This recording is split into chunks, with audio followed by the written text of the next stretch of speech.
Hello there, everybody. Welcome back to another Monday Maple. Oh my god, I did it right, fellas. I did it right. Maple Monday Maple. God damn it, I did it wrong immediately after. Musings, where we take a look at the subreddit over the last week. We just kind of hang out and chit-chat, and yeah, man, I don't know what to tell you. I'm in a great mood, though. I just got back for some hot pot. I feel like the incarnate version of the fucking giant green slime monster. No, you know what? I'm Flubber. Call me fucking Flubber, bro. Oh, fuck. I need to not make myself laugh or I might throw up. Excuse me? Anyways, though, if you're hanging out, like the video, subscribe, bigger number, better person, all that good shit, engagement, whatever, or dislike, engagement is engagement. But let's take a look at the top posts on the subreddit for old Maple. And I am going to open up that post that I just opened up, the update to Nexon take MVP bronze away from us, just because it was right there, and I think it's pertinent, because I think it's funny. Funny in the sense that we have a lot of very credible lawyers on the MapleStory subreddit. Heavy emphasis on the word credible there. It's doing a lot of heavy lifting. And then this post was actually pretty cool. We'll go over that a little bit.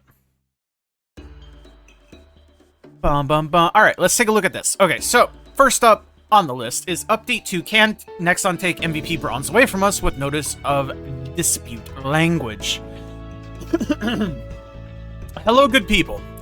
Here's the promised language in form letter format so you can edit and send it to Nexon. Notice the per language in their TOS encoded in pertinent part below. You must send this notice of dispute via both email and snail mail. So basically this is the very legitimate, credible lawyer who's not a lawyer, but he is a lawyer apparently in, what was it, California? I don't know, man. But there's the letter. He wrote it up. Sure. All this work, the Smega Edmonton poggers, and I miss her twice a week. Bro, I miss her is my go-to. I used to hit him with anyone like anime too, but nobody ever took me up on that. I mean, I get what the goal is here. They never said the iteration of the MVP system was permanent in those patch notes or ever. They just said your rank would never go down. That version of MVP doesn't exist anymore, so the benefit ended. I mean, this is what I mean. I feel like there's so many different wording loopholes and, like, system loopholes that they could get away with it regardless. And even if they didn't, it's literally just going to be, like, one of those, I don't know, like, fucking dispute letters you get in the mail from 50 years ago where you get, like, a check for $2. Like, who cares, honestly? And I don't mean that in the sense of, like, oh, we should just dismiss everything. I just mean it in the sense of, you gotta pick and choose your battles in life, man, and I'm not sure this is the one. But I mean, if you want to go for it, you want to go for it. I just find it funny, like I said. If hell exists, the person that had this event idea deserves it. People do not like the Octopus. And to be fair, I don't like the Octopus either, in the sense that it's just not a very good event. Even if you hit level 7 Octopi every week, it's just not good. It's less than an extra daily's worth of fragments if you hit level 7 for the week, per day. And it just makes me miss Night Troop, man. I miss her. Game when it gives me great success followed by 4 failures. And then I also hate the fact that you have to feed the little fucker every 300 kills. It's just so obnoxious. They could have made it so much better, and then they didn't. At least he's cute, though. I'll give him that.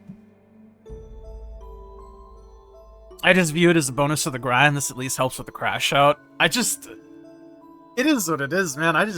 Octopus is so mid.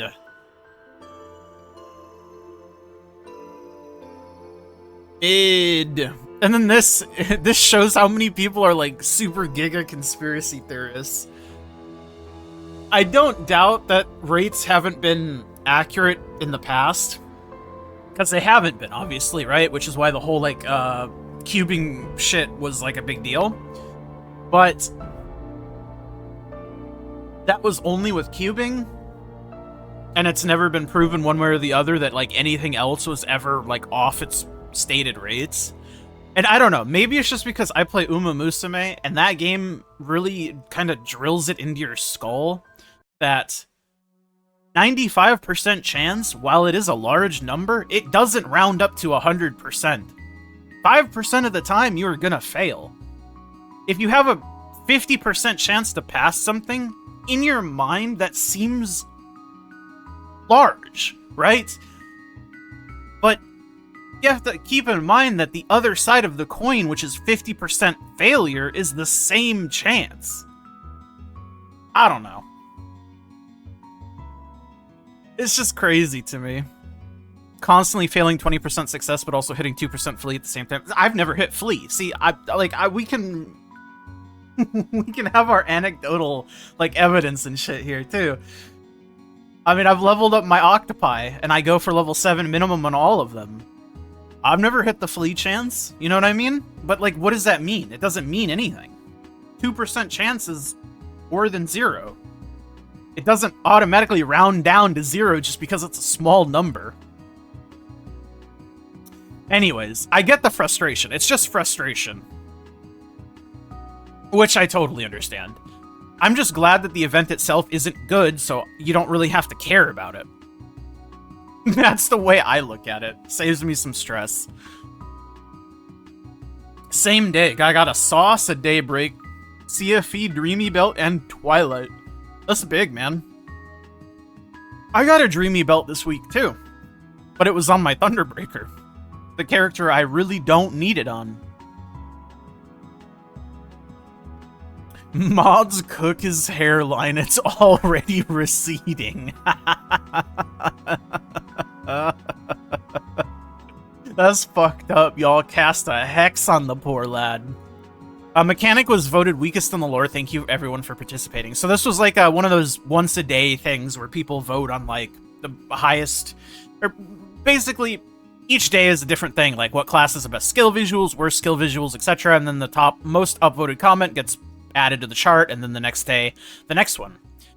So this is what the community has kind of, I guess, come together and created. Best skill visuals is Ho Young, worst skill visuals is Wild Hunter. Best origin skill is Dawn Warrior, should be deleted from the game as Wild Hunter. I don't know if we should go that far, fellas. Saddest story is Kali. Most innocent. Is that fucking Lara? Jesus Christ, what is that picture? Has every right to become evil is Cain. Most cursed opposite non-canon gender. What the fuck is that? I genuinely don't know what that is. Or what class that is. Best character splash art is Kinesis. Yeah, I mean, that's just a given. Best starting area is Restonia. Best companion is Evan and Myrrh. Has the coolest weapon, heavy sword, long sword. It's 0. Has the coolest secondary weapon, which is Phantom. It has the card. Most violent skills is Cadena. Strongest lore-wise, 0. And then the weakest lore-wise is Mechanic. Alright. That's the list the community came up with.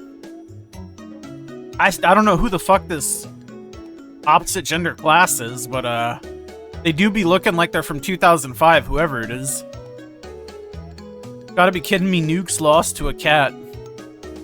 The logic was mech is weakest without the tech, which is probably true, although removing the main weapon from many people would vastly weaken them. Bowmaster without their bow is just fairly agile but non-threatening person.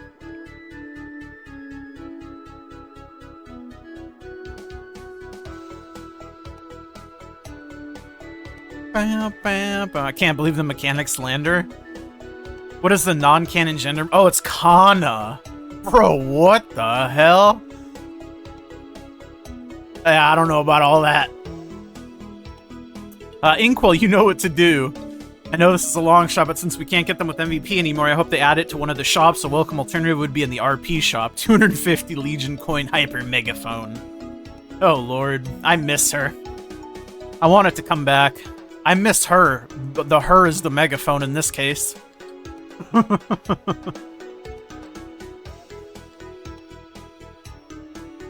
Oh man.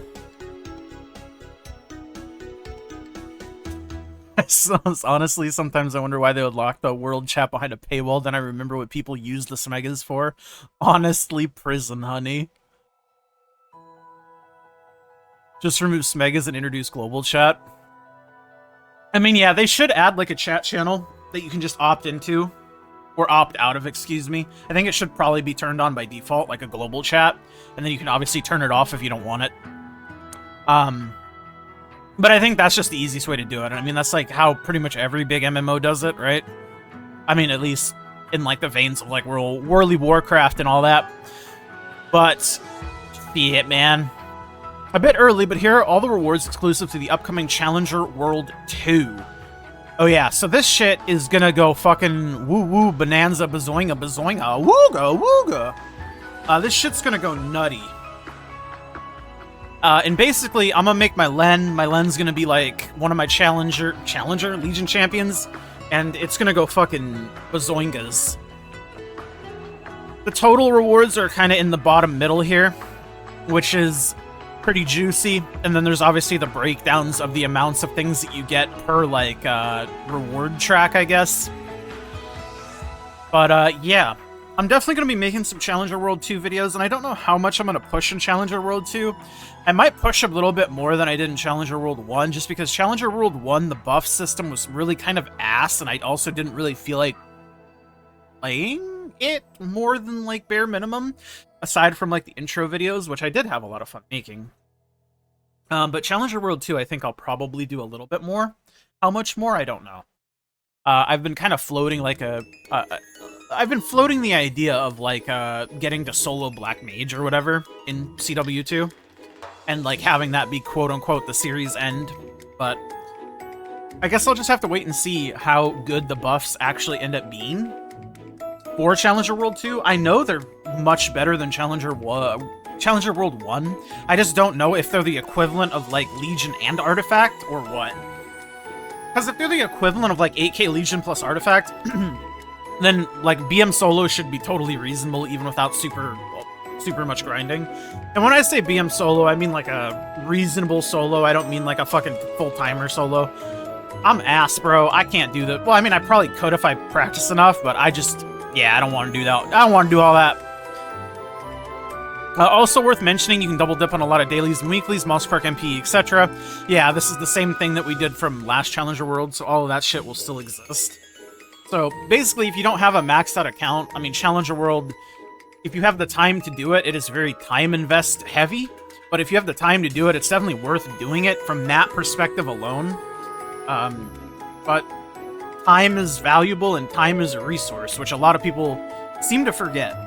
So it's up to you and how you value your time, but from a purely efficiency standpoint, if you have the time, obviously it's worth doing. I did it, and man, did I really not want to do it. I'm probably not going to want to do it again either, but hey, here we are. I'm a slave to what you gotta do.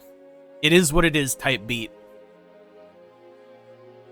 Anyways, I think that'll be it for me this week. Thank you guys so much for hanging out. Like the video if you like it, subscribe, all that good stuff, and I'll see you guys all in the next one.